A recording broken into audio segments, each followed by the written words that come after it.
Je suis formateur en intelligence artificielle générative depuis plus de 3 ans dans les écoles et les entreprises. Et en fait, l'alliance des deux, c'est d'avoir conçu un challenge pédagogique pour apprendre l'usage de l'intelligence artificielle générative dans le multimédia.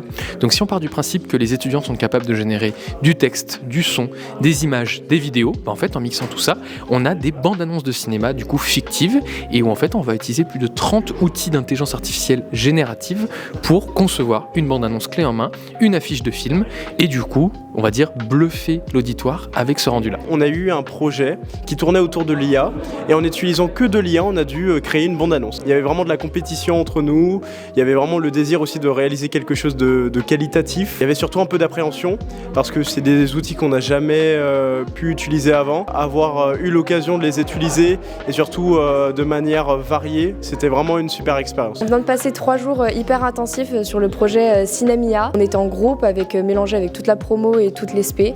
C'était vraiment hyper intéressant parce qu'on a pu voir différentes intelligences artificielles. Et franchement, c'était cool. On a pu faire des nouvelles bandes annonces sur des thèmes qui étaient incroyables, que ce soit horreur, fantastique et plein d'autres. Les intervenants étaient vraiment au top. On s'est éclaté et c'était incroyable. Comment s'est passé donc ce challenge ? Jour 1, l'idée c'est de mettre une première impression aux élèves avec une conférence sur la génération d'images. On les accompagne sur la génération de vidéos sur le jour 2. Donc à ce moment-là, ils ont déjà commencé à faire leur storyboard, à choisir leur scénario, leurs personnages. C'est le moment où ils commencent un petit peu à donner vie à leurs images. On leur donne ce jour-là aussi une conférence sur tout ce qui est IA et musique et son, ce qui va leur permettre de faire la musique de leur bande d'annonces. Les derniers jours, donc on les accompagne sur la création marketing, comment vendre leurs produits. L'intérêt, c'est vraiment de leur donner aucune limite et de laisser leurs idées prendre vie. On finit avec le dernier jour sur une grande diffusion dans l'amphi devant tout le monde avec les 6 sélections des 6 meilleurs groupes et on laisse les gens voter pour sélectionner le premier prix. Pour ma part, d'abord on a dû choisir un thème, c'était assez compliqué, on avait aussi bien science-fiction,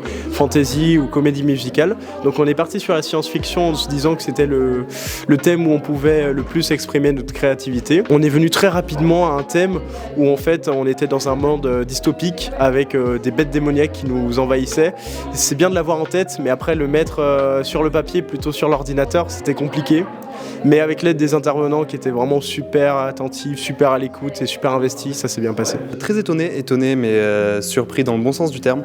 Très content que les étudiants aient pu s'ouvrir un peu créativement, que ce soit sur le cinéma, sur l'utilisation de l'IA. Et agréablement surpris des projets qu'on a eus, notamment ceux qui ont été en finale. Ils ont pu découvrir les limites de l'IA, que ce soit pour de la musique, pour de l'image et de la vidéo. Moi et mes associés sommes super contents.